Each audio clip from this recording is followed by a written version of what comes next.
All right, we're back. We're back. How are you? Do we always say that? Because I feel like I want to say just we're be back a lot. I want I to say kick us off. we are back. You do say that, We're back. just like you say the We are getting dug live back. thing. How am I? I'm fucking stressed, but I'm good. I'm alive. You know, Why are just you got a lot stressed? of things that I have to do. Got to edit campaigns. I got to edit a million other things. Just like the admin tasks, you know. Fun. How are you? My drink over here. Good. Yeah. Yeah. Okay. Good. I had an okay workout this morning. My body is a little bit though, like, just not. We haven't been eating the best, so No, it's we been haven't, but affecting we're the locking it in. workouts. We're going to lock it in It's time to lock in today. for the next month, right? We do this. We tend to eat like not great. No, I mean, let's be honest. Like for a lot of people, it's still like not bad, but we're very like, I think tuned in to like the things that we put in our bodies, and so we haven't been eating great. I think we had cookies like 6 out of 7 nights. I can't stop bringing cookies in the house. It's like a really big problem. Yeah, Okay. a little bit. Let's talk about cookies for a second. Can we talk about cookies? Yeah. Okay. So from a take home standpoint, when you buy them at the store and you're baking them in your home, I have my top 2 contenders. One of them is Get Lovin' Cookies, local to Austin, Lakeway. Great product. Great product. I've actually been in one of the locations on South Lamar and didn't even know that they were in stores until I saw them when I was ordering on HB, and I was like, immediately, yes. So I brought those home and I baked them for you, and 2 separate times, and you were like, immediately, like, you can't go wrong with the consistency. Yeah.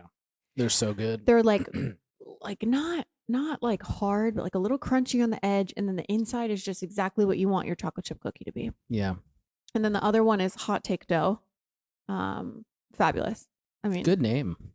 Speaking of hot take, oh, I just now have an idea for our segment today. oh, what? Yeah, let's do it right now. Oh my God! Wait, can you remind me? I don't even remember our segments. I'm so unprepared. So the segment we have is the 3-minute. Oh, the fight. Fight. Yeah. Okay. So we should get some sound effects of like Bruce Buffer or something, and Yeah. it's time. It's time. Yeah. Okay. For the 3-minute fight. All Okay, right. so because we disagree on something about cookies. Oh. Go ahead. Get the timer. So Go how off. I get a minute and a half and you get a minute and a half, right? Mm-mm. Sorry, I'm chomping on No, ice. it's a minute and a half each because 3 minutes is kind of a long. Well, why don't we do this? I had a topic that I wanted to talk about last week, and you said, let's hit it next week. I still have that topic. Oh, for the So why don't 3-minute fight? Yeah. Okay. Why All don't we right. break it up then? 1.5 minutes for the cookies and 1.5 minutes for my topic. So then we each get 45 seconds to make our argument if it's only. No. 1.5 minutes for the cookies. Right. Yes. So then, yes, you're correct. Okay. If we want to I'll split go. it evenly. I'll go. All right. So the question is, should cookies be served warm or room temperature? This is diabolical. The fact that we're even having this conversation, the fact that we even disagree this Okay, deeply. Ready? Start it. All right. My position is that cookies should be eaten at room temperature because when they're fresh out of the oven and they're hot, they're too gooey and they haven't had enough time to set. So structurally, they lack structural integrity. And so when you take a bite, they kind of fall apart. So I think ideally you want to bake your cookies, let them sit for about 20 minutes at least on the counter to solidify, tighten up, build some structure, and then you grab a glass of milk and you dive in. That is my argument. Thank you. I don't even know what to say. I just want to say no to everything. You're on the clock. Ready? Go. Okay. I want to take my entire 45 seconds right now to just say you're wrong. And just sit in that. First of all, who has the self-control to wait until they, not me, when the whole house smells like cookies, that aroma is just up your nostrils and you're looking at them and you're salivating. I'm salivating right now. and then you tell me to wait 20 minutes? My impatient ass? No. You want the cookie. Why the fuck do you think all the marketing is them pulling it apart and the chocolate chip pulling apart like a cheese pull? You can't do that with a room temperature because nobody wants to eat a room temperature cookie. That's diabolical. I don't even know what to say. I like literally don't have an argument. I just like fully with every fiber of my being disagree. Awful. All right. There we go. Oh, do you want to do the other one right now? Yeah, I do. Okay. I want to do it right now. I want to say before we move on, there's a third position on the cookie debate, which is just don't cook them in the first place. Just eat the cookie dough. And that one is actually a pretty good argument. Yeah, hell yeah, brother. Okay, what's the second one? Okay. The second one, and I've been thinking about this all week because I just fully feel this in my bones. The big light. The big light. The big light. And when I say big light, I mean the like fluorescent light on your ceiling in your home. Okay? My position and the general argument, get the clock ready, is I believe that you're starting on the clock. After a certain period of time in the day, and that time could be arbitrary. Let's say like 5 p.m. There's no need for the big light anymore. You don't need to just fry your fucking system and just have unnecessary cortisol in your body right before bed. That's what lamps are for. That's what soft light is for. That's what candles are for. And guess what? We have all of those things. So like if it's like we're getting ready to put August to bed at 7:30 and Tim's like cranking up, just click, click, click, click, hitting all the fucking things. And I'm like, why are you turning on the big light? Grounds for divorce. I will serve up the divorce papers. He does it all the time. We have lamps. We have time. Okay. My counter argument is that I need to be able to see. And there's not much more to say beyond that. I mean, I don't know what else to do. I can't see anything. And so I can't function if I cannot see. So I turn on the light. And I guess you could say, well, maybe you should use your flashlight on your phone. And I would say, sure, but I need both my hands. And it's a little bit challenging to use the flashlight on my phone. So I just turn the light on, which is what they're there for. That is the definition of a light, and its core function is to make it so that you can see. So are you done? Argument. There's so many holes I could poke in that. Okay, well, that's it. We don't have any more time. Good fight. No, I feel like this is unresolved. Okay. All right. So we were talking about the week. We're gonna go back on the docket. Get us now. back on track. We were going back on through the week. Anything you want to highlight on anything for this week? I mean, it's a pretty normal week. Anything stand out to you? I don't even know what day it is. What did we do this week? Well, we had a date night, and that's yeah, that was fun. We had a very, very special date night, and I loved it. I had the best time. It was fun. We went to Birdie's, and they don't anymore right now. I think Tuesday they're changing, but they have a prefix menu themes that they do, and that one was Sicily, and it was tasty. We kind of sound like a walking advertisement, but I just want to be clear: we are not sponsored by anyone. So if you're listening, this is just how I keep talk. mentioning things. This is just how I talk. know it's not you; it's both of us because we talk about brands a lot, but none of these places are sponsoring us. What if they want to? I mean, not yet. I think Sheets should still sponsor me though. Yeah, throwback. I was holding my cup, and I just thought of that Instagram reel that I saw. Oh yeah, about the guy holding the cup. Anyway, I'm not going to try to describe it. Okay. If you get it on your feed, you'll know what I'm talking about. If you don't, I'm sorry. All right. Anyways. But we were talking about diet, and I think one of the core reasons for you, at least, that you wanted to lock in diet wise, is because there is things coming up for you involving your health that diet is important to prepare for, right? So I would say so. Do you want to talk about what that is and let's share talk about with people? it? So we're doing surrogacy. If you guys don't already know, if you don't follow me on social media, I don't even know where to start. So we're expanding our family because that's something that we both want. And excuse me, in order to do surrogacy, you need embryos. We do not have embryos, so we are working with a fertility clinic that is sponsored, by the way. And I have to go through a round of IVF to get eggs, do an egg retrieval, and then create an embryo. So what that looks like is actually, I'm starting on Thanksgiving Day. I'm starting my injections on Thanksgiving Day. Or should I say you're starting the injections because you're going to shoot me up. Thank you, by the way. Anyways, so in order to prepare and have my eggs be in the best health that they can be, I have to start taking prenatals and supplements and like vitamin D and like just generally want to be as healthy as possible right before I get my eggs harvested out of my body. Kind of important considering that's going to be the DNA makeup of our child, which is wild to even say. So yeah, we got to lock it. I mean, we got to lock in. We got to lock in. And so that's the plan. And how are you feeling about going into that? Into the lock-in or the IVF process? Both. I feel good about the lock-in. I mean, next month we have a trip with our friends. It's going to be like a little caveat there, but we can get back on track and do the whole thing. I've done it before. We're good at that. We can keep each other motivated. And then about the IVF, I feel ready. I feel good about it. I'm not like scared of needles. I don't care about the injections. I know I'm probably going to be a raging bitch for a couple weeks. My hormones are going to be all over the place. But I do have two different concerns. One of my concerns is like you can't work out. So they said that you can walk. You're not supposed to like twist or invert your body, and your ovaries can like fucking twist and spill out, and then you can get a surgery and like rupture. Or like there's just so many things that could go wrong. So they're like, why don't you just walk? So that's going to be kind of annoying because, you know, there is like, I'm going to gain weight with that. I mean, I'm injecting myself. So, you know, that's. Do people normally gain weight? Is that a normal yeah. thing? Like what, how much, like what's. I don't know. And I think that's dependent on each person. And I'm not an expert. I've never done this before. But what I can tell you is what my doctor told me is that she said, you're going to gain weight. You're going to be bloated. You're going to look like you're 5 months pregnant. And I was like, oh, great. Wow. That's terrifying.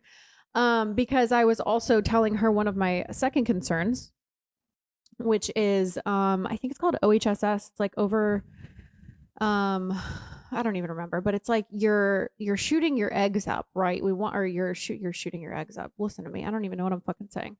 Ovarian hyperstimulation syndrome. That's it. Because you're shooting up so much, what is it? Estrogen, progesterone, whatever, to make your eggs grow bigger. And so they're getting bigger, they're expanding. Again, like bear with me. This is not medical at all. I've literally never done this. I've never talked about this before. I don't know what the fuck I'm saying. But it's they're wanting to do that to harvest a larger number and get a better result.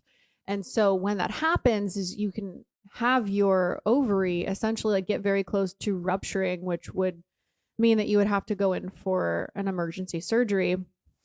And it's very, very rare that happens. But OHSS is something that keeps coming up in conversations with friends when I talk to them. And people are like, oh, I had to be put on bed rest for a week after because they were so swollen and I couldn't walk and I was waddling. And it was really painful. And I had to go back in and be on medical watch. And like, this is not just one person.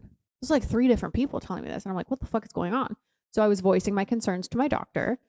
And that's when she said, like, we are going to watch you very closely. We bring you in like every other day at the end to monitor and measure and look at your follicles and see how they're doing. And we're not going to give you more than you need, which made me, you know, a little more at ease and a little relaxed. And she's like, you will not get OHSS. I will promise you that. And I was like, oh, okay, maybe you shouldn't be promising. Like that's bold for a doctor to say, but let's do it. I'll trust you. You know my concerns. She said, but you will feel like you're 5 months pregnant. That's when she said that. And I was like, oh God. So yeah, I mean like fat pants on, fully getting fat this winter. Can't wait. Honestly, like when's a better time to get fat? Not the summer. If you're going to get fat, bitch, you better I would assume that if it's only one cycle, though, it would be like relatively like a faster rebound than like pregnancy, right? I would assume. I don't know. But like, again, with pregnancy, everybody handles that differently too. Yeah. I mean, people rebound from pregnancy and some people don't. And some people it takes time. And I don't know. So I'm not nervous, but I do have those 2 concerns. And that's fine. Yeah. And we're going to get through it. Yeah. We're gonna make a baby. Yeah, we are. Number 2. Number I'm 2. excited about that. Yeah. It's going to be fun. Do you have any strong feeling, or is it too early about whether it will be a boy or a girl? How would I even ever? I don't know. You have an intuition about these things sometimes. Granted, it was wrong on the first one. Yeah. So You I'm not thought even we were gonna having a girl? guess. I thought it was a girl for a long time, but And all of your Alas. witchcraft said it would be a girl. all the witchcraft. Yeah, like you kept showing me like all these like witchcrafty things that were like, if you hold a hair on the Yeah. ring, and it was wrong. spins to the right 10 Yeah. times or something, it's a girl. It was wrong. It was wrong. There was something else about the months, right? Or some of their like calendar Yeah, thing. it was like the Chinese. Yeah, I don't know. I mean, all it was signs fucking pointed wrong. to a girl. So And then it was not. So honestly, like I really wanted to have a girl, like a boy. I don't know, but now I'm kind of like I would do a second boy.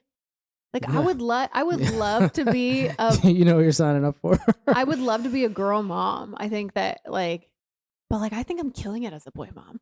It's Two like boys would be fun, crazy. and I'm not like I have like this tomboy as a part of my personality. Like I'm not too like like I can get dirty, I can play. It's fun so far. He's wild. I like it. Yeah. I'm really interested in seeing the difference between the two kids. One of my favorite things to ask parents that have more than one kid is whether or not having 2 or more kids change their view on nature versus nurture. You know, the debate like are you who you are mostly because of your genes or because of your environment? So Interesting. most people fall on, it's a spectrum. It's like, most people will fall closer to one end. And I always like to ask parents that because I get similar answers a lot. And that is people that have more than one usually say something like, oh, it made me for sure like think that nature was more of a factor than nurture because I brought them up the same way and they are totally different. Yeah. But they grew up in the same house, in the same area. They went to the same school. Like we had the same parenting techniques and they are completely different. I could see that. Yeah. So I'm looking forward to that. And then on the IVF piece, you mentioned hormones. We were talking about that a little bit this week because we were recalling a funny story when you were pregnant, when your hormones were a little bit when we went high. to Sammy's? Yeah. Dude, I like journaled all of this too. The first I don't know, it was like week 5, week 6, week 7. Biggest bitch. I mean. Yeah, that was intense. It was sorry about that. I was self-aware though. Like I remember journaling being like, my mom like came to visit and I was like, sucks so much. I'm like being such a fucking bitch and that my mom's here and that sucks. But like I can't help it. And like I really I've never seen anything like that. Yeah. My shit was off the charts. Yeah. I don't know if it's like HCG or if it's just like they had me on progesterone supplements too. I take progesterone suppository, TMI. Ugh, awful. But I don't know what it was, but yeah. It was wild and it was definitely fun to be around you. You were a lot of fun. I love the way you word that. You were so much fun. And the house was just a place of harmony, pleasantries, and peace and beauty. Yeah, it was. It was beautiful. Yeah. It was like, I felt like you were in that mode where like, it doesn't matter what I do, I'm bothering you. Like if I'm just breathing, you're like, ew. Like, could you not breathing like that? Stop breathing. go breathe somewhere else. Stop chewing. It's like, I'm just existing. What do you want? I know. I'm sorry, but now look at August. Now we have August. Look at him. Do you think it'll be like that with I guess you don't know because you've never done it before. Never. Should I anticipate done this in my life? Being very quiet during Thanksgiving that whole week? I don't know. I mean, that's different because I don't have HCG in my body and I don't have this could be totally different. I have no idea. And I'm not educated enough on the subject either to know the intricacies. And I really do think it's probably dependent from person to person. How can I best support you? Oh, so sweet.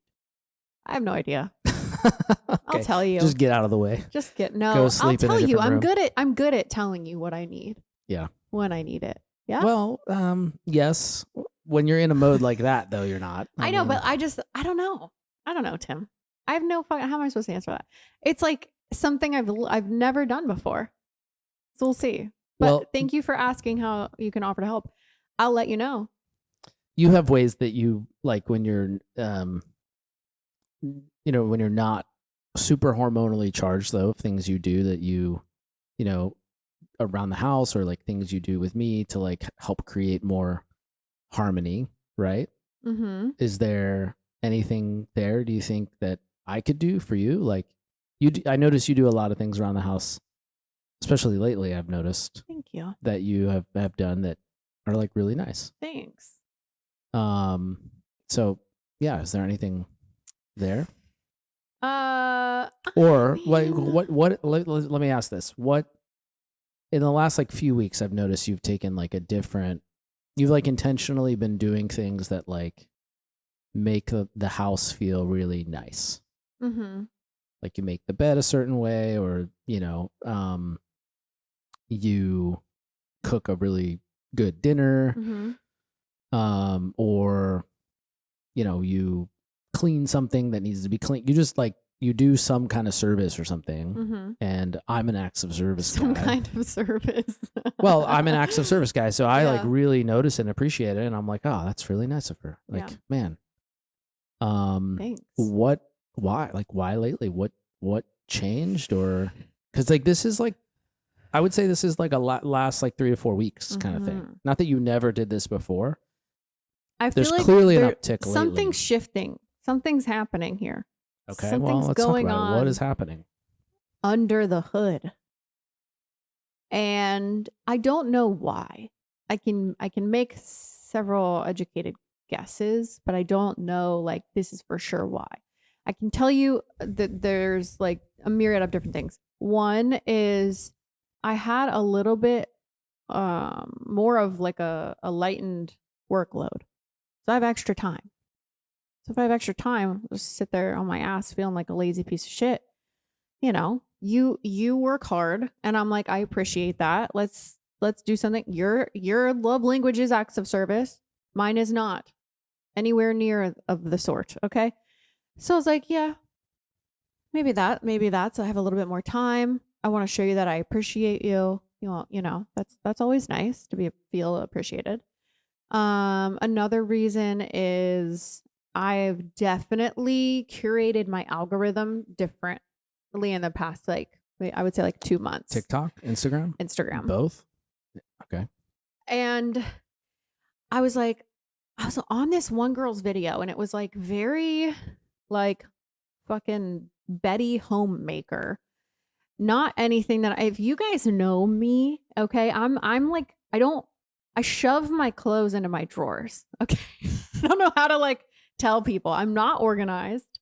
I don't like have every drawer in the house organized with a label maker. Like a lot of my other mom friends, my closets and my pantries are in disarray at all times. Like that's just never been who I am. Like I literally remember growing up and my dad being like, you can't just shove the clean Tupperware in the drawer, in the cabinet and put it back. I mean, he was methodical. He was like, you have to stack them by size and and I just never gonna be me. So back to Instagram, I was on this video and this girl was like just organizing, homemaker, cooking, clean, and like just made it look, I don't know, like accessible, interesting, where like that had never been to me. So because I lingered on that video a little bit longer, I got served up another one. And I think like after that, I would say maybe my algorithm is now 5 to 10% more of that stuff. And I'm seeing it every day. And I'm like, I could do this shit. It's not hard. Do you find that now that you do it, do you get satisfaction out of it? Yeah, I do. But like not everything. So my curious ass is like, well, let's try to do it. Let's try the recipe. Let's try to do whatever it is she's doing. Let's try to, or put some order in your home life. That's like an area that I've very much neglected in the past. And there's definitely like some fear around it. Like, is this like too, fucking trad wife? Is it too, like serve your husband above all else? And is it too like you don't have a place in the home? And then I was like, well, no, it's like I get to choose. I get to do whatever I want. This is my life, this is my house. So let's just incorporate a little bit of it. And I don't hate it.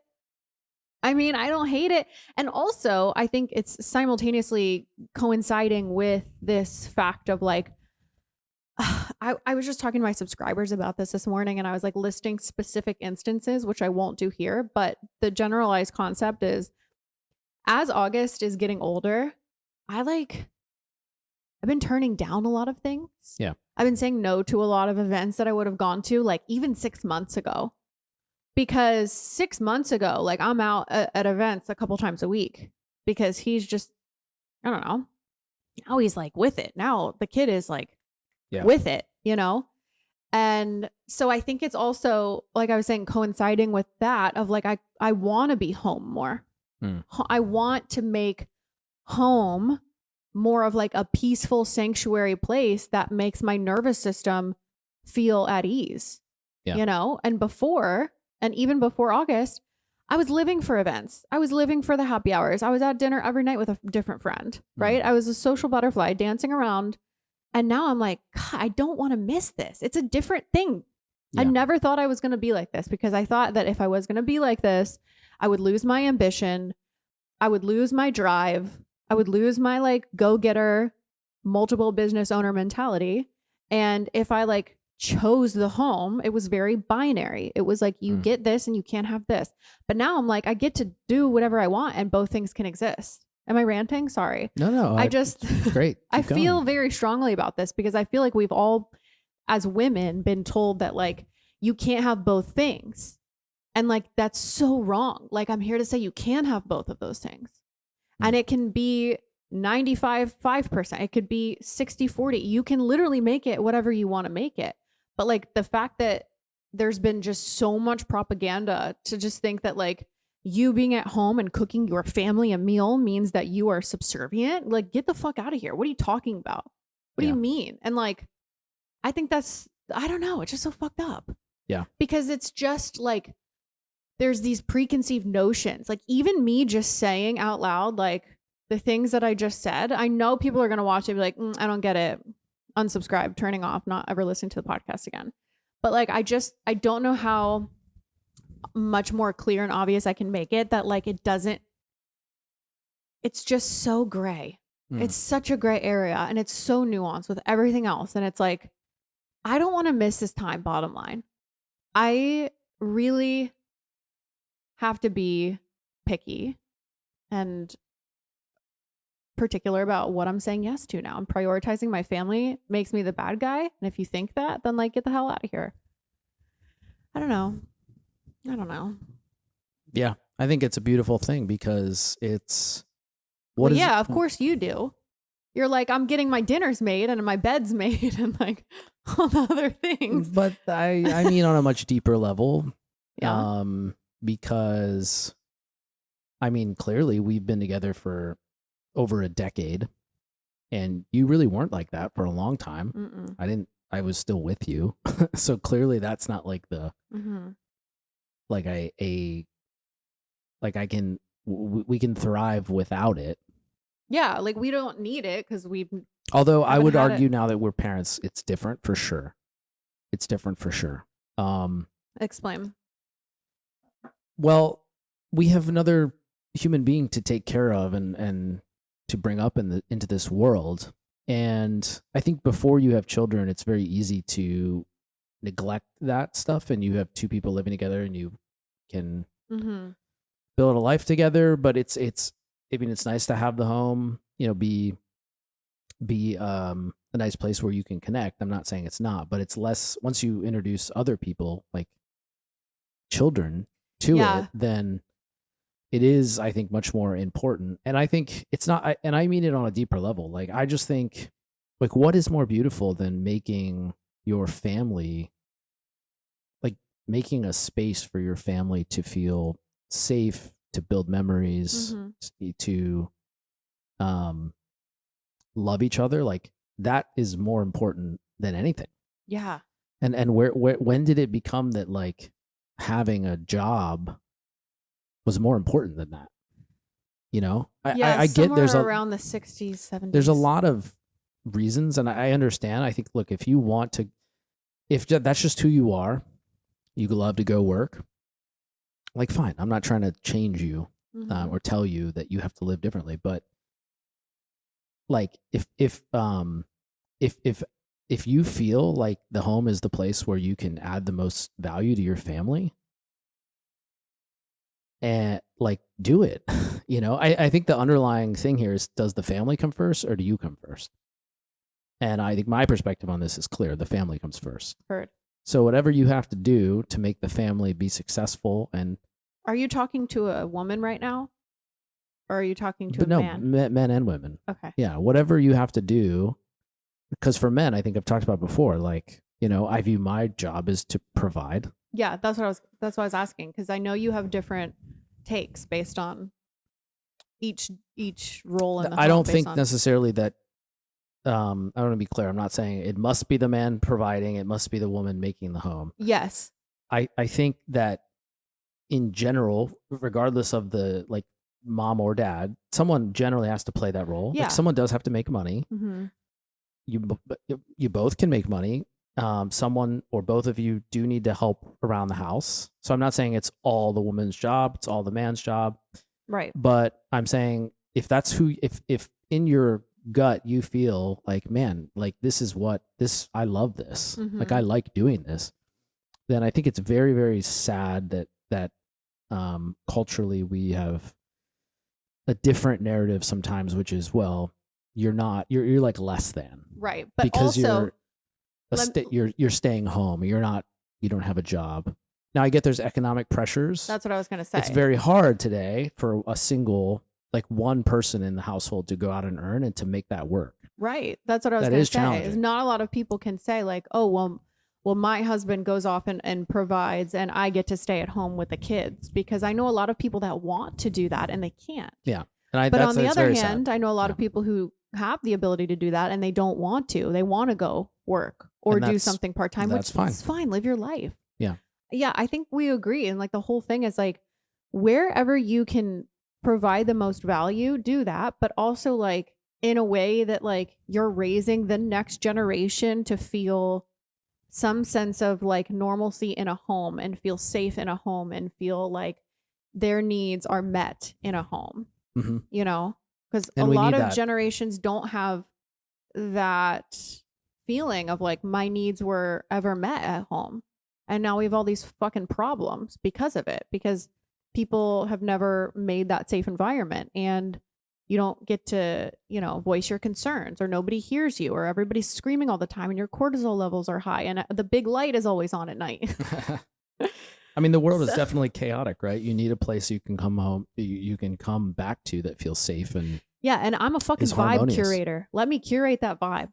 Let me make it. And with my hospitality Does background, it feel authentic to you does making a home playing that role? Does it feel authentic? like, I don't know. Does it feel natural? Yeah, like, I know I'm good at it, but not every piece of it. So like, when I know people are coming over, I'm like, let me curate the vibes on 10. Okay, like, Mhm. everything is set out, everything is anticipated. I have linens out for the bathrooms, you can wash your hands. I have appetizers already ready. The wine is chilling. Like, everything is taken care of. But on a day-to-day homemaker stuff, that shit is new to me, Tim. I don't know. I'm still figuring it out. Mm. Like, I have a lot of like a part of me and my intuition right now that's saying, like, I mean, I can cook a mean meal. I've always been good at cooking. So like, we're leaning into that lately. I'm like on this like thing right now. Not a great cleaner, but we outsource for that, which is great. I ask because for me, like, provider is like in my DNA. Oh, okay. You know, where it's like, I can't imagine doing anything else. No. Like I cannot be. I would not be. It would not be my nature to stay at home. I got you. Not that, and I'm not trying to. I'm not trying. Again, I'm not trying to make that seem like it's less than me. It's just like it's in my DNA to like go out and provide and do whatever it takes. Mm-hmm. And so it's a very natural fit for me. Like, of course I would do that because what else would I do? Mm. And I don't know if you felt that way. Not about- 100%. Yeah, not No. as strongly. No, not as strongly for sure. I think there's definitely a huge part of me that's like very motivated by money. And I don't know, it's hard to tell if that's, you know, nurture nature, because it's like something that I've always had to do, that I'm Mhm. like, I'm good at it. Let's be scrappy. I can go figure out how to make money in like 5 seconds. And so when a couple years ago, when you came to me before I was a parent and you said you don't have to work if you don't want to anymore, that was really hard for me to set into this like softer, feminine, like, what do you mean?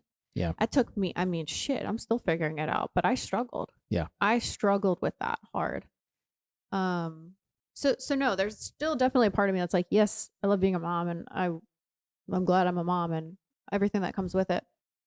But like to stay at home and be a homemaker and do all of that 100% of the time right now feels like I might lose my mind, which is why we have part-time help. Yeah, you're not all in on it. You're Right. And that's just where I am right now. That ebbs and flows. That can change. And with the second kid, maybe I'll be more into it. Maybe I'll be less. Like, I don't know. Yeah. I really don't know. There's no way to tell. But right now, I'm kind of just like really enjoying exploring and figuring out where the boundary and where the line is of what feels good for me. Mm-hmm. Like, it feels really good for me right now to like set a vibe and do like a candle and like have like play area over here and be cooking over here and have music on, and like that feels really nice to me. But like, where's the line? I don't know. I'm still trying to figure it out. Maybe it's like, okay, well, we're not going to do this and then fully bake a dessert. That's too much for me. We're not going to do this and then fully like go fold laundry after. I'm not doing that. So that's just, I'm having fun right now trying to figure out like what's not enough, what's too much, and you know, making a home. I think that's really important. Well, we need it. We as a society need it. We need good homes. Yeah. Good families. We really do. Because there is so much out there going on that It's not good. That's not good. You need a family to or like very good friends to be able to go back to and be at peace with and enjoy each other's company and make memories. I think it's so important. Like the family unit, re-elevating that to its proper place, I think is absolutely necessary right now. Because there's just a lot going on in the world. It's very hard. It feels very hard to be a parent. Yeah. You know, Heavy. there was a piece in the Atlantic about this that I read, and we were talking about it a little bit. This person was talking about how they moved to Europe and they chose to parent there instead and raise two children, 2 or 3, I don't know. And they were talking about like the differences and why it feels easier. And this just got me thinking, like, why? I want to read that. I've not read it. Yeah. I'm very intrigued. I can send it to you. Yeah. Yeah. It's you know, it's a mother talking about, you know, I think she lives in the UK now, and she was raising kids, and she's talking about all the things that are different in Europe versus the United States that make it easier to parent in Europe. I have thoughts. And I think the author was kind of okay. You have thoughts? I'd love to hear them. Let me hear yours. Well, no, I mean, I'm just summarizing the article. Okay, you know, ahead. the author was saying like, you know, they were pointing to more of like the government support there, like, you know, things like paid maternity leave. Yeah. Yeah. That make it easier. And you know, we can get into all that, but you know, I think for me, where my head went is like, I think a lot of this is just we've become so atomized in the United States, like we're so individualized that if you take that to its extreme, like there's nothing connecting us together back to like a group unit, like a base group unit. Okay. And I think human beings need that. I think I don't think human beings were meant to be alone. Sure. And definitely not in the modern day world. And Huh. you see it in our culture, right? Because it's so common now for when your kids turn 18, they move out. Half the time they move to a totally different state. Yeah. Like they're on their own. And that's not bad. There's reasons people do that for job opportunities or personal reasons, whatever. But having the home and the family be there for you so that like when August grows up, so he knows he always has a place to come back to. That feels peaceful and feels like he's in a group that supports him and has his back no matter what. I think we need to I think we need to do more of that, because I think it's like it's already hard enough, and to do it by yourself is even harder. So I think where my brain went when I read it was less to like, oh, how do we fix this with policy, which was the author's perspective. Like there's all these policy things we could do. And my brain more went, how do we get back like the fundamental institutions, family being number one. Things like church, community, like building a foundation around you of people that support and love you and have your back, and that have your back, and that have some shared beliefs with you, and you feel that you're working towards something together that's bigger than you. I think is That's critical. so important. I want to also say, like I've said this before with like the house that we live in, I want that to always be a place where like our friends can come over, the friends that we feel are family. And like I want our kids to grow up and see that shit. Like your aunties and your uncles, like they got you whatever you need. And it's like that's our chosen family. Not necessarily a real family. Because like God, think of how like powerful that would be if you grew up with that. Or if I grew up with that. Are you texting? I'm listening. No, I'm just Rude. No, I'm making sure I've got content that I need. And I feel like that's so important because you can just feel so like held. And my God, if everybody just like felt that and had that level of like love and support, and like these people got me no matter what, they see me, they know who I am, they grew up watching me grow up. That's so important. But I have a lot of thoughts on the article that I haven't read, but I have a lot of thoughts on, I guess, your summary. What are your thoughts? Oh, where do I begin? Okay, first of all, from the maternity leave standpoint, yes, we like are really sucking at that over here. From the standpoint of like, what I would not give, I want to like have. Can we have a second house in the Cotswolds? Like something about growing up in like Wait, what? in the UK sounds so idyllic in like the countryside, right? Like, oh, I get it.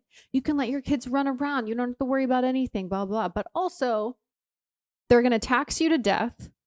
You gotta. I'm very much like, give me liberty, okay? I know that you're saying like we're like hyper independent over here in America. I very much value my independence and being able to have the freedom to say what I want.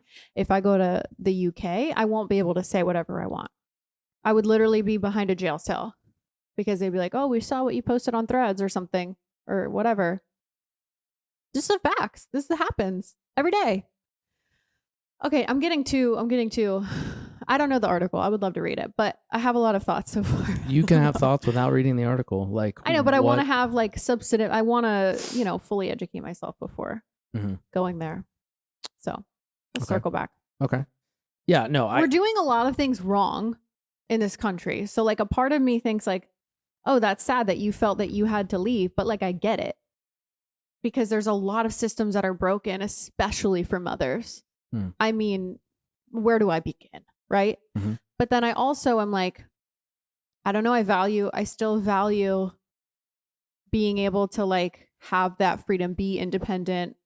I don't know. There's a lot of things personally, but go off, sis. Yeah. I just think family is it's the easiest place to start because it's in your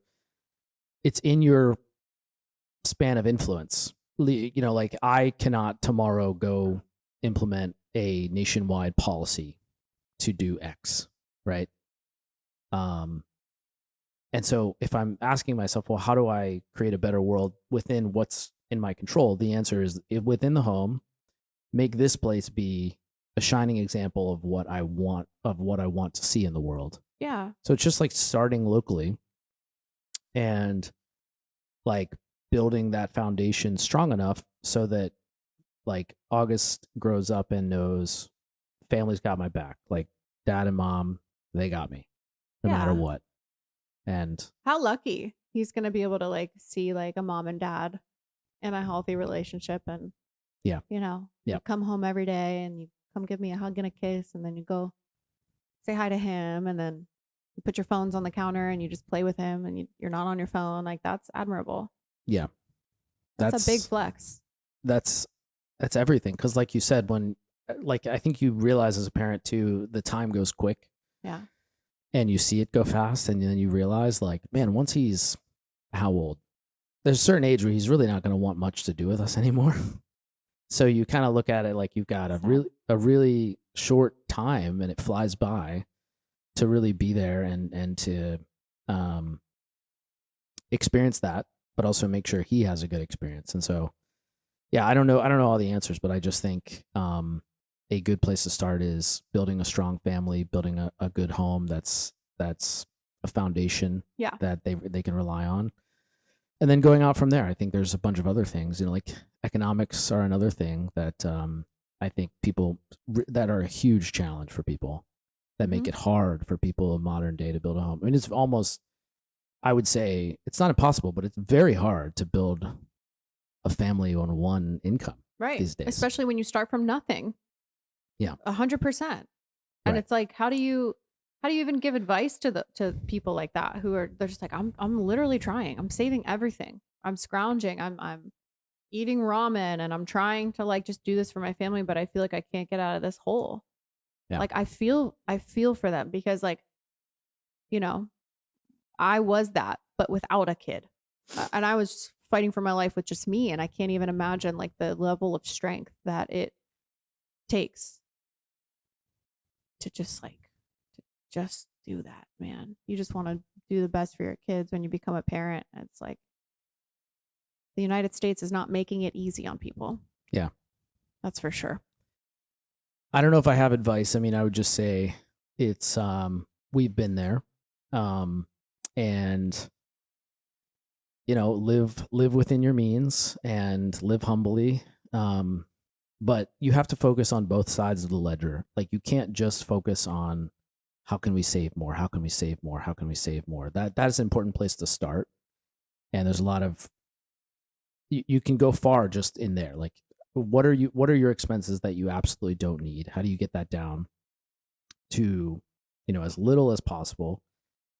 But you have to pay attention to the other side of the ledger, which is how do you earn more? And I think like you can earn more. You just have to put the work in and be a little bit patient, because there is a time aspect of it too, where like, you know, you're going to learn new skills, and you have to, whether it's school or outside of school or whatever, or jobs, like there is an element of work hard for sure, but then like be willing to like be persistent over a long period of time. Yeah, and don't give up. People give up really. I mean, they're like, "Oh, it's been 5 months. What, you know, what's it worth? And nothing's happening." No. Yeah. This is a dedicated grind. Yeah. Can't give up.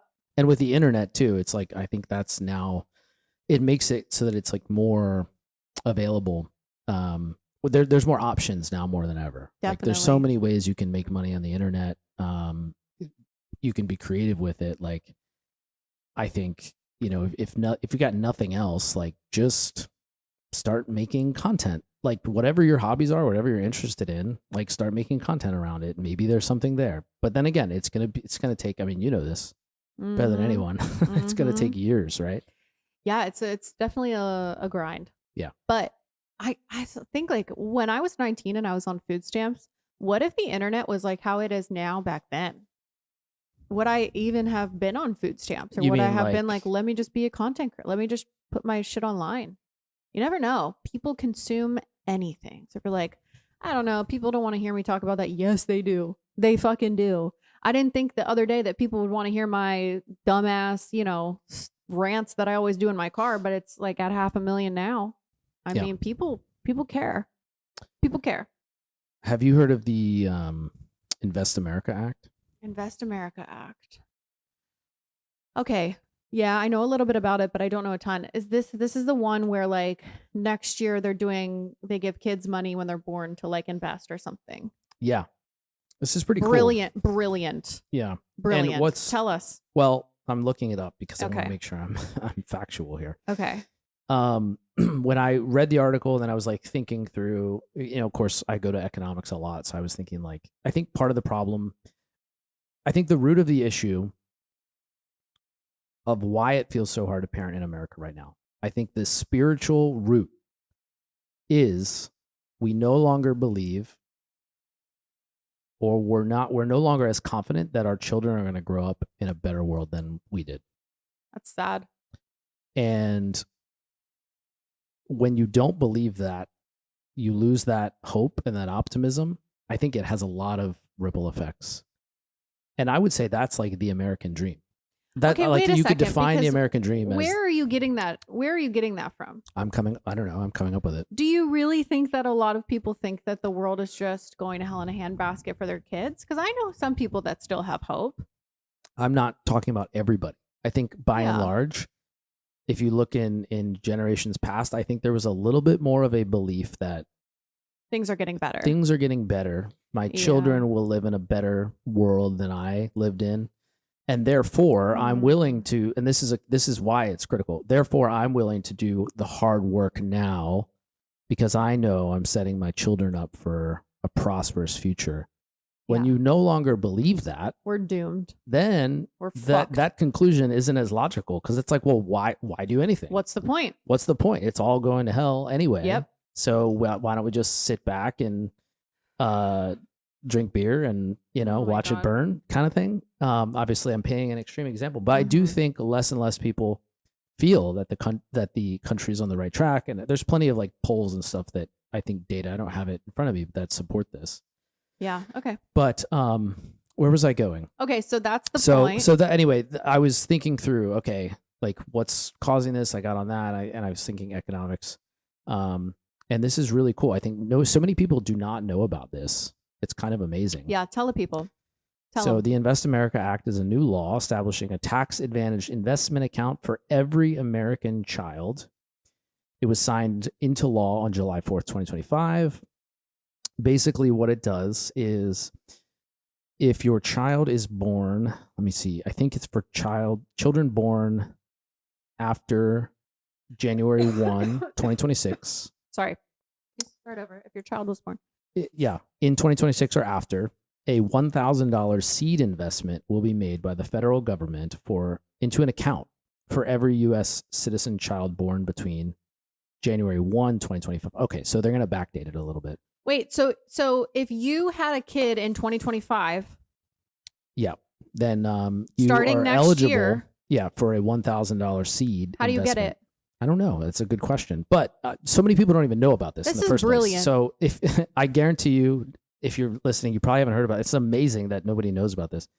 The way This it is works is that the brilliant. U.S. Treasury will automatically open an account for eligible newborns if a family does not establish one. So it doesn't require the family to do anything. Wow.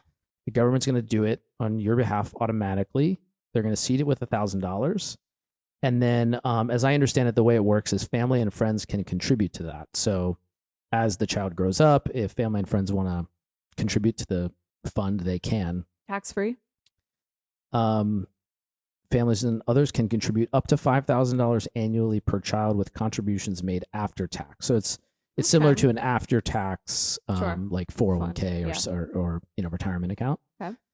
But I think this is important. This is great because one thing I think we need is like young people need to feel like they have some skin in the game of this country.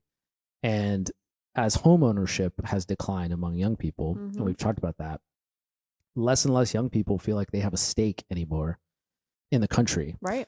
And if you don't feel like you have a stake in the country, well, of course you are gonna, it's easy to fall into sort of radicalized ideologies or go down the wrong path or end up doing drugs because you don't feel connected. There's no skin in the game. Right. Why should I care about this country and system if I don't have a piece of it? So this is essentially going to give people that hope back that you say that has been lost. Well, and give them. I'm not going to say that much. This is a small component. Right. There's so many more factors that involve like. And this is going to grow. I mean, what's the yes, interest in this I account? was just going to go there. Okay.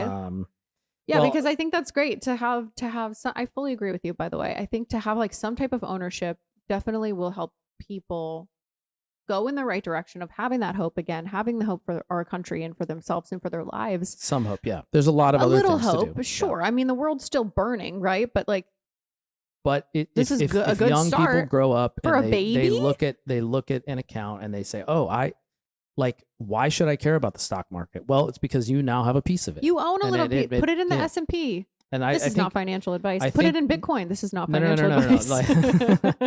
No. I believe it's automatically invested in something like a diversified index fund. So I'm going to do the math. Okay. So if it's done when the baby is born, you put $1,000. Let's assume you never add anything to it.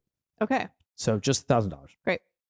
And let's see, what's the average retirement age? Like 65-ish? Sure. So it has 65 years to grow. I think if you do the research, they say the S&P 500 on average grows at 7% a year. A lot of assumptions being made that it will continue and that the world won't crash and burn. These are standard. Sure, standard assumptions I'm quoting here that like are done in financial modeling. So I feel pretty good about them. Okay. So okay, $1,000, nothing additional invested. It has 65 years to grow, assuming you never touch it, and it compounds at 7%.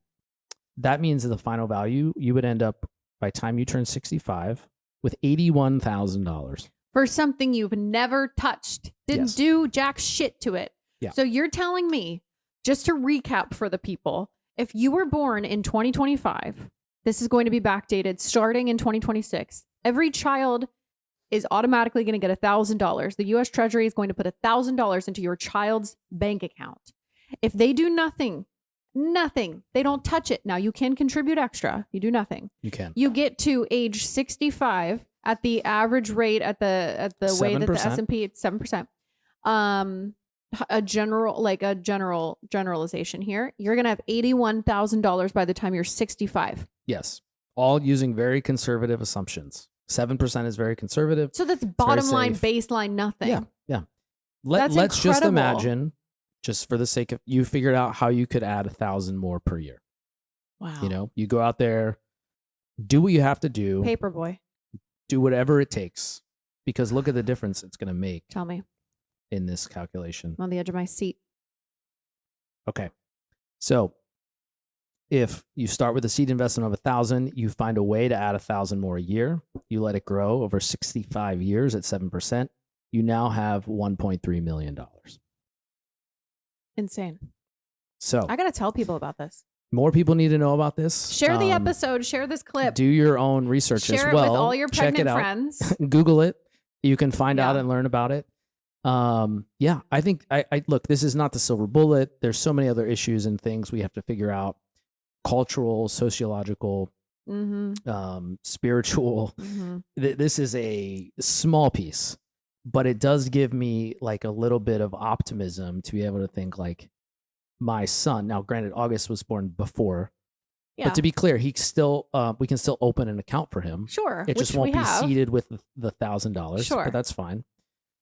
It gives me just more optimism that like younger people will grow up and they'll feel a little bit more like I have a piece of this thing, and hopefully makes it feel more like their country. I know a bunch of pregnant people too right now that I can guarantee you don't know about this. That I'm going to literally text as soon as we leave this room. And to be honest, I have followed this for years. Okay. I didn't even realize that it was signed into law. Oh, damn. So like, I'm someone who's followed it for a long time. I didn't know. Then more people need to know. This is such a like feel good segment. Yeah. Tell me something good. Anyway, the power of compound interest. Yeah, wow. It's pretty cool. We love. Pretty cool. That was a feel good thing. I'm going to text everyone I know that's pregnant after this, by the way. Let's do a segment. Okay. Maybe let's do this one. Dead to Me. I don't think we've done this one yet. Okay, Dead to Me. So this is one thing you're absolutely done with this week.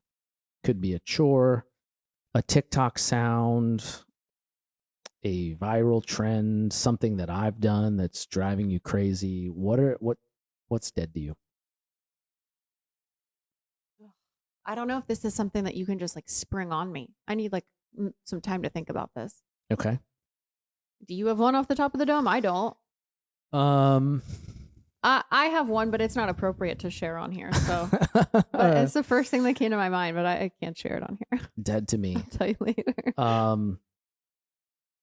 I mean, I'm a little bit over looking for houses. Uh-huh. I wouldn't say that's dead to me. That's a little bit strong, but I'm just like, oh God, I've looked at every single house on the market. Yeah. And I've seen every single one, and Yeah. I'm over it. What else? Oh, I have one. Okay.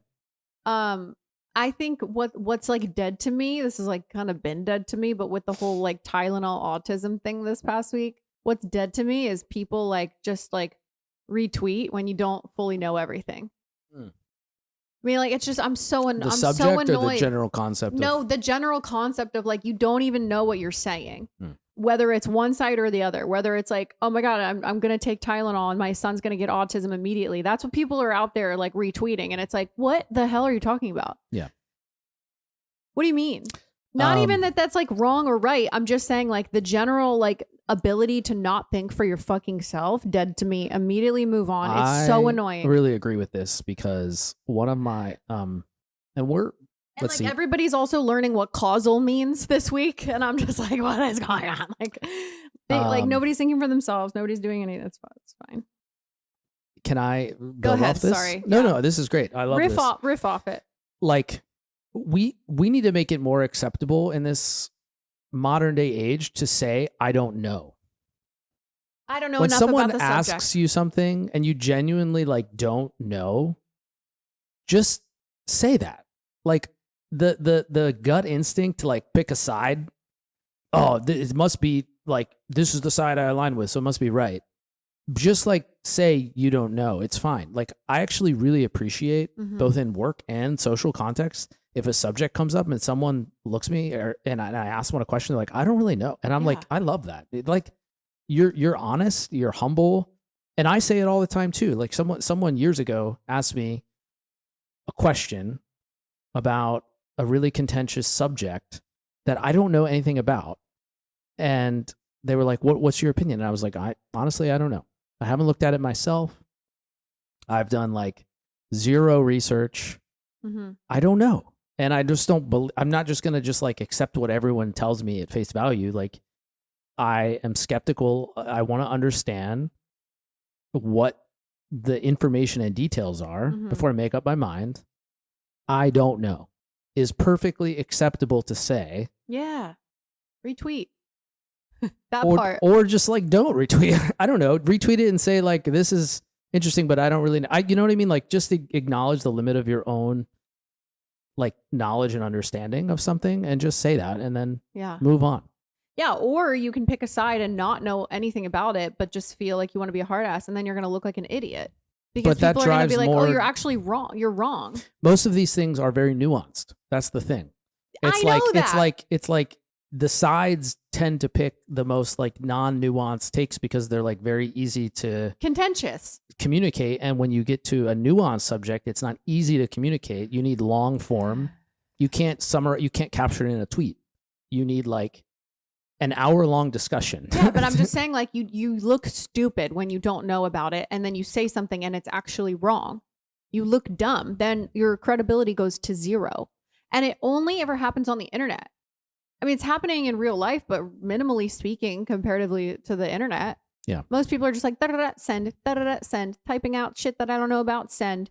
When in real life, I think you're probably more apt to be like, I don't know, maybe you won't go into much detail as you would online as much, but still, it's like, you put the little qualifier on. Like people do this in real life where they do express an opinion about something. Then they'll be like, but I don't know. But I don't know. At the end, it's like, well, I guess that's a small dose of what we're saying, but yeah, I do think I say that sometimes. If you don't know, just like say you don't know, or it's okay not to have an opinion. you don't have to have an opinion about things. Like there's certain things you could just be like, I don't have an opinion on that. I genuinely don't know enough about it. Or don't care either way. Yeah. And so like, I'm neutral. Yeah. And then if you do have a position and it does turn out you're wrong, admit you were wrong. Like you don't have to publicly like shame yourself, but yeah, just like be like, hey, I was wrong about that. You know, I thought this turned out, and then I learned this, and be like willing to change your mind. But a lot of people's egos get real hurt. Yeah, that is true. Ego is definitely. That's a good one. That's dead to me. I'm just over it. I'm like, yeah. But the memes are quite the meme. There's been some funny memes, I have to say. Yeah. So delivering on the content front, for sure. On the brain rot. Yeah. The brain rot. Yeah. All right. What else on the docket? Is that it? We got to wrap up. Well, yeah. I mean, I feel like I didn't do a good dead to me, but it's okay. Next week. Yeah. Any other things you want to close up with? No. I feel really good about it. I mean, I didn't even know where this episode was going to take us, and I feel good about it. I've expressed a lot of opinions, a lot of them probably a little divisive, but I feel good about things that I said. Mm-hmm. Divisive. You like it or you don't? I mean, yeah, divisive. People are going to be like, oh, you're a stay-at-home wife now. What do you mean? Well, fucking unsubscribe, unfollow. Oh my God, you know. Yeah. We've talked about like the divisiveness. Unfortunately, that sometimes gets clicks, and I know there's always this tension. Stupid. We were talking about this off the air, where like I was expressing that I think like being divisive just for the sake of clicks, it just doesn't feel good to me. Mm-mm. Like I would rather Slimy. Just be myself and you be yourself. If we express some divisive opinions, so be it. That's in the eye of the beholder to some extent. I think you can be like intentionally divisive, but I just think doing that for clicks, I'm not interested in that. So like I go back to like when we started this podcast and we were talking about why are we doing it? I'm not really doing this for anyone else. I hope people like it, but like if they don't, like it's fine. Yeah, just gonna send it. Yeah. Do it live. And anyway, it's been interesting because there is this temptation to be like, ooh, we could say this and it would get a lot of eyeballs and clicks. Yeah, definitely. And I just don't feel good about. I would rather just have no one listen and just feel good about myself because there's so much of that already. I'd rather just be a voice that's like, yeah, I don't know, like I'm going to be reasonable. I'm just being who I am. Heard. So I'm shaking my head. I'm nodding. If we're divisive, it's not intentional. It's just like we're just being who we are. Yeah, we're just out here living, sending it. Yeah. Okay, let's wrap it up. All right, yeah, let's wrap it up. Also, before we wrap it up, I will be responding to no DMs with any big light slander that doesn't agree to me. No. It wouldn't be big light slander. It would be lamp slander, soft light slander. You can DM me about it if you want, only if you're on my side. I don't have the capacity this week. I just now realized you're differentiating between the type of light. Uh-huh. Okay. Yeah, a big light or like a small light, like a soft light, a lamp, a small little candle. That would be the opposite. Do you want to go back in time and carry a little candlestick around? Yes. In my nightcap and my stockings. I mean, if that's what you want, we can do it. Just kill all the electricity in the house. People be like, why doesn't you did try to do that? Well, what are you talking about? You didn't try to kill the electricity, but you tried to kill the Wi-Fi for a while. Yes, having an off switch at night. There's no need to have all of those EMFs. We can talk about that next week. Here, right. I'm getting my blood pressure all. Maybe that's the 3-minute fight next week is Wi-Fi. Yeah. But do we really disagree on that? Like, can you infinitively say that like it's really good? Oh my God. I have a different perspective. You son of a gun. Okay. Okay. Bye. Bye.